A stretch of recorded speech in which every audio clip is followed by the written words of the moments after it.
Argentina ইতিহাস করছে বিশ্বকাপের ফাইনাল ম্যাচে। এটা বিশ্বকাপের 96 বছর পর একটা ইতিহাস করছেন আর্জেন্টিনা। এই ইতিহাস, এই যে বিশ্বকাপ চলতেছে যে 96 বছর, এই 96 বছরের মধ্যে এরকম ইতিহাস কেউই করতে পারেনি, সেটা আর্জেন্টিনা করেছে। ইতিহাসটা কি গো জানেন? আর্জেন্টিনা ও স্পেনের মধ্যখানে ম্যাচ চলছে 120 মিনিট। সেখানে আমাদের আর্জেন্টিনা অন্যতম সেরা ডিফেন্ডিং চ্যাম্পিয়ন, মানে বিশ্বের 1 নম্বর দল, তারা স্পেনের বিপক্ষে একটা ওয়ান টার্গেট শট করতে পারে না। এই হচ্ছে ইতিহাস।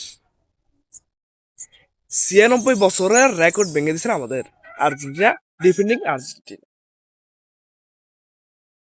120 মিনিট ধরে স্পেনের পাই ছিল বল সব।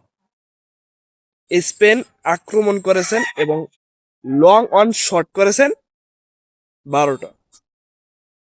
আর্জেন্টিনা সেখানে একটু করতে পারে, শুধু শট করেছে খালি 2টা লাস্টে। ওটা কি শট এটা আপনারা তো জানেন। এই হচ্ছে তাদের ইতিহাস। লজ্জার ভাই, এই লজ্জা। তাদের ফ্যানদের এখনো গর্জন আছে, তাদের নেই কোনো অর্জন, তাদের ফ্যানদের আছে গর্জন। ধন্যবাদ।